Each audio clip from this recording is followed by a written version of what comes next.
Hello, this is Betsy George, Chief Financial Officer at the City of Oxnard.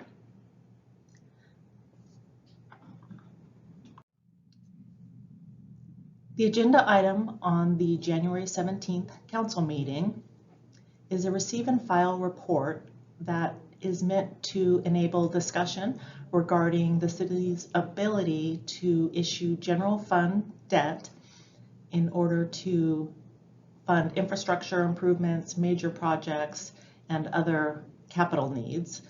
And it's a long-range planning consideration as we look to the next 5 to 10-year planning period. Each year, the Public Works Department prepares a capital improvement program to be considered by council to approve various projects that are needed within the city. Capital improvements include infrastructure improvements, new buildings, roads, infrastructure for our utilities, for water, wastewater, as well as environmental resources.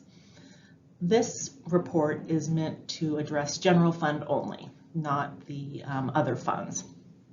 It's frequently funding for these capital improvement programs is done through the issuance of debt, and that creates an intergenerational equity. And what that means is the length of time that debt payments are made, maybe it's a 25-year bond, is equal to the useful life of the project. For an example, a building is meant to last about 25 years before major rehabilitation or improvements are needed. So those annual debt payments and expenditure by the city matches the life of the building and when that is being used by the community or in other city operations. Currently, Council has adopted a debt management policy that limits the annual debt service to 10% of total general fund expenditures.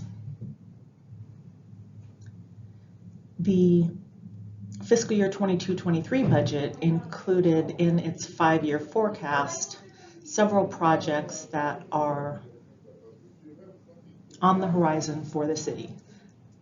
The Aquatic Center, a new senior center, street and alleyway improvements, the enterprise resource software phases 3 and 4, and also the rebuilding of 5 fire stations. So there are quite a few projects coming up, and there are additional needs besides these that will be brought to council for consideration at a later date.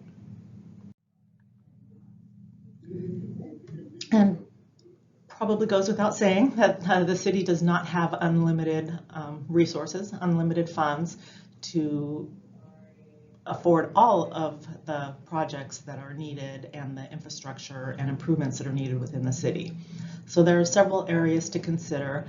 So not just the state of the general fund budget and how much funding there is available in the general fund, given other priorities and cost of salaries, etc., is that there's also the debt service ratio that I mentioned on the previous slide, that 10% limit, as well as financing collateral. And what this is when debt is issued, there needs to be an asset that acts as collateral for that debt.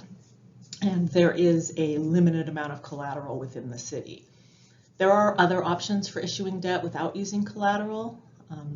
I will not go into those details at this time to convolute this particular presentation and discussion, but just to be mindful that there are several factors when considering whether or not debt is affordable or should be issued for a project.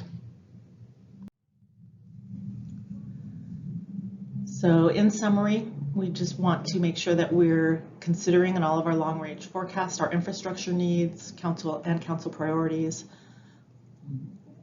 Some projects may need to be adjusted for timing, and just looking at that general prioritization and what the greatest needs of the community is.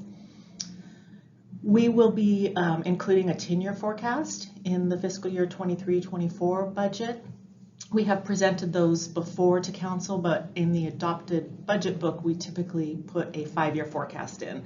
We're going to be transitioning that for the general fund to a 10-year forecast, primarily as we prepare for the sunsetting of our Measure O half-cent sales tax, which is set to sunset in 2029. Thank you for taking the time to watch this presentation, and I will be at the January 17th City Council meeting to answer any question as we engage in a discussion on this important topic.